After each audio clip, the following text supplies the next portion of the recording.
Good evening and welcome to Estuary TV News with me, James Dunn. On tonight's show, Grimsby's ice rink gets a shiny new coat, but what does that mean for the future? How just talking about things can improve your mental health? And what's being done to improve job prospects for 16 to 24-year-olds in North East Lincolnshire? But first, here's Erica Barker with the news headlines. Hello, the headlines today. Humberside Police say the policing precept is to rise and over 200 jobs could be created as supermarket chain Tesco confirm they'll be opening a store in Immingham. But first, a multi-million-pound investment in council housing is set to improve the quality of East Riding residents' lives and boost local jobs and businesses. That's according to East Riding of Yorkshire Council. They've outlined a plan to build up to 500 new homes and improve thousands over the next 5 years. They say the multi-million-pound investment will not only benefit vulnerable families, but also improve the quality of life generally in the communities where they live. Humberside Police and Crime Commissioner Matthew Grove has announced that the policing precept is to rise by 1.99%, an average of £3.45 per year for taxpayers. Mr Grove says this would generate £850,000, allowing up to 20 more police officers to keep their jobs and enable investments to be made in mobile technology to keep officers out on patrol in their communities. And it's expected that over 200 jobs will be created in North East Lincolnshire as supermarket chain Tesco confirm they're opening a store in Immingham. Works are underway and the construction phase of the project, which will also see a further 2 retail units for Pound Stretcher and BM stores created. Leader of the council, Chris Shaw, says he hopes the regeneration to the Kennedy Way shopping centre will kick-start further investment and give the local community a town centre to be proud of. Well, I think there's been a number of problems, but certainly in the last 2 or 3 years there's been a will by the ward councillors and certainly by North East Links councillors and their offices to make sure that this project comes forward. As I said a few minutes ago, it does fulfil one of our main criteria, which is regeneration and employment. I think it's going to be a tremendous project. It's going to mean a lot for the people of Immingham. Certainly going to be a major development and a major part of the regeneration of the town, and I think that's very important because it will be helping to get some employment back into the town, and that's important. Well, the vision is the anchor tenant is Tesco, so to offer a retail offer to local residents, together with Pound Stretcher and a B&M store, and then to redevelop the main mall area. Well, it's a major regeneration for the town of Immingham, with an estimated 200 plus jobs created at the end of the project, which is fantastic news for Immingham. UK-based helicopter firm Bristow has bought a controlling stake in Lincolnshire-based group Eastern Airways International, the owner of Humberside Airport. The 60% share for £27 million builds on a strong relationship between the two companies spanning 15 years. Eastern Airways will continue to operate as normal independently from Bristow and under its own brand led by the current management team.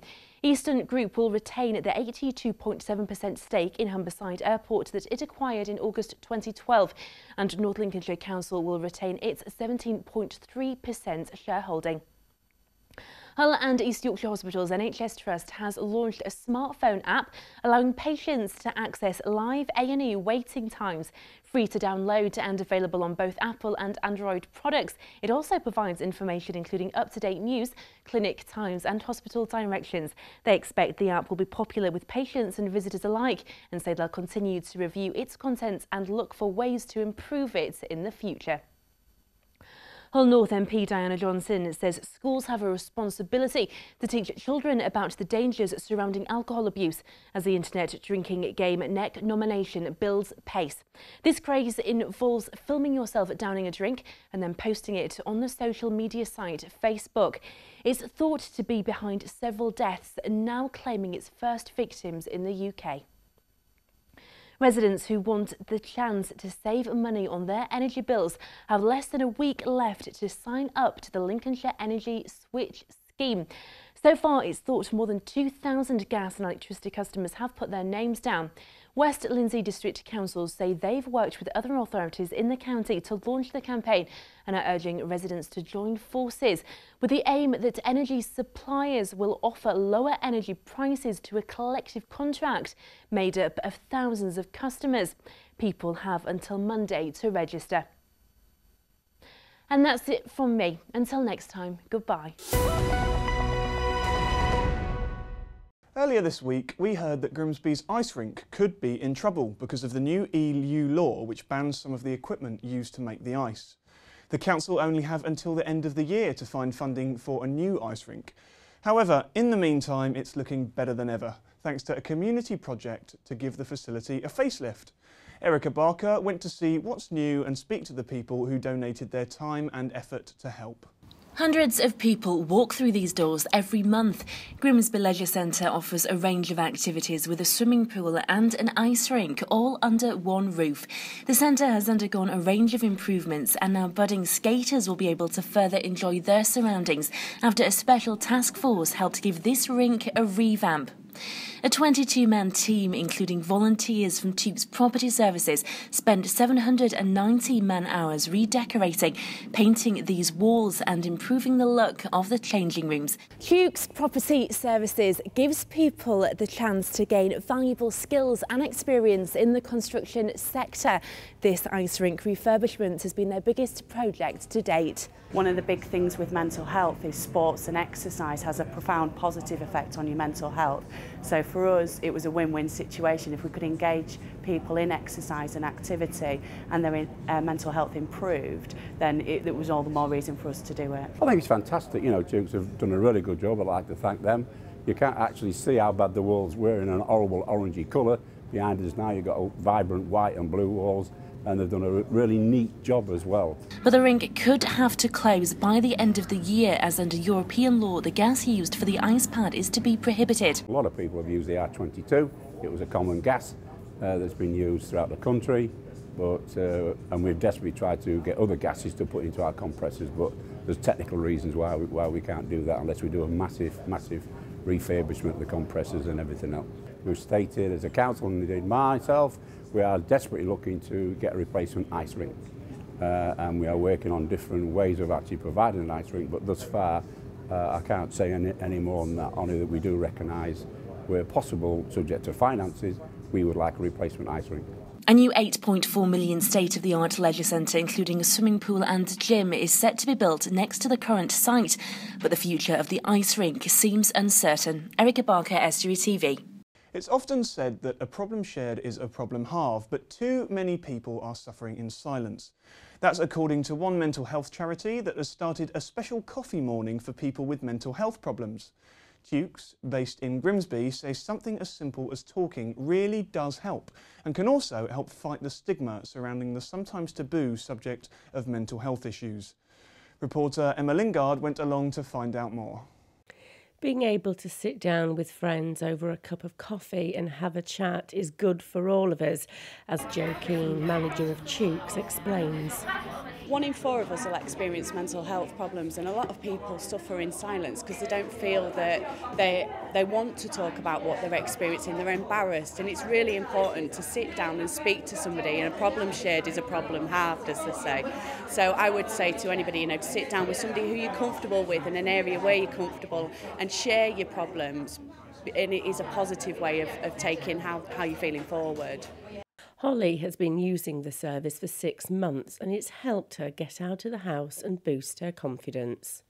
Originally I came here with the recovery team to gain a bit more independence and self-confidence and to get out of the house more, because I kind of isolate myself at times. And also everyone has different experiences and other people have mental health issues, so they can advise you as well and point you in different directions. There's staff here that also know about mental health, and if they need to point you in a direction they can do that also. It gets them out of bed, it gives them a place to come to talk to other people. If they're feeling down, they can talk to someone else. And even if they miss the group 1 week, they can still contact other members of the group to talk about whatever their problem is, and they're very supportive of each other, this group. It's a lovely group, and we have various problems within the group. We've eating disorders, schizophrenia, bipolar, yes, a variation of mental problems, anxiety, stress, but they're a lovely bunch of people. After one of the longest recessions the country has ever seen, Britain's unemployment rate is finally falling. And things are looking up here too, with investment promised from the renewables sector. But for many 16 to 24-year-olds, the prospect of finding meaningful work still seems like an impossible hill to climb. I visited a jobs fair in Grimsby held specifically for this age group to find out what's being done to help. There are around 1,400 people aged 16 to 24 on job seekers allowance in North East Lincolnshire alone. This is an event held in partnership with the Council and the Jobcentre to help an age group vastly overrepresented in Britain's unemployed. Here to talk to those looking for work are a number of employers looking for employees. Getting employers at events is imperative because they're the ones with the vacancies. They're the ones to see the young people and understand where they're coming from, what training they need. And it's important to get them to the event as well for their own corporate and social responsibilities. Grimsby is an area of high deprivation, but it's about to become the hub of the UK's renewables industry, with companies such as Dong Energy and Able UK announcing multi-million-pound investments in the area, leading to thousands of long-term jobs. Our information tells us that over the next 10 to 15 years, the industry needs to recruit anything from 40 to 60,000 people, really just to keep pace and meet the oncoming challenges. But despite the high demand for work, some companies are already finding it difficult to find the kind of people they're looking for to take up these technical roles. I don't know if there's the right type of people around in the area, I'm not sure. There should be. We've got all these renewables or interested renewables in the area. They're going to need people that are able to fix things out in the middle of the sea. You know, I haven't got the board to swap it with. Can I fix the board? You know, to get things back up and working. That's the same thing that we do, but there's just nobody either training them to do it. The college doesn't seem to offer any of the relevant courses. We have to send people out of the area to Scunthorpe on college courses because Grimsby doesn't have the same courses on offer. Grimsby's MP said that the government has failed young people in this area. He says we need a national careers advice service that can tailor education towards the growing industrial sector instead of London's economy. We've had various attempts at providing a careers service and that's been cut out and it's fallen back on the schools or schools. Quite often really aren't able to provide career advice and support that's necessary because it's provided by teachers. Teachers have been to university and teachers tend to think that anybody who's not gone to university isn't quite up to it. But anyone who says that young people don't want to work need only to stand here for a few minutes to realise that that is not the case. But I think it's very easy for a politician to say that, like they've not been out there, experienced it. It's really difficult in this climate to find a job. I'm honestly trying so hard and you just feel like you get pushed down all the time. This image of a feckless youth who don't want work is one I completely reject. You'll see people today who've come out, and got dressed as though they're going to an interview to present themselves in the best way. I don't recognise that stereotype. The message to any employer, I guess, out there is there are lots of keen, able people. Let's give some of these young people a chance. We think they'll put something good back into your business. And North East Lincolnshire Council's leader thinks there's hope. I mean, a lot of people here are here because they can see that this place has got a future. And young people, it's not the cliche song, young people are the future of this area. We've got to get those young people skilled up to the right jobs and get them in the right jobs. And we need those to be proper, well-paid jobs. Well, I'm afraid that that's all we have time for today, but I'll be back at the same time tomorrow. And don't forget that if you have any stories, problems or views that you want to share with us, you can get in touch by phone on Grimsby 315561, on Facebook or Twitter at Estuary TV, or email us on news@estuary.tv. That's all from me for today. See you for the news again tomorrow.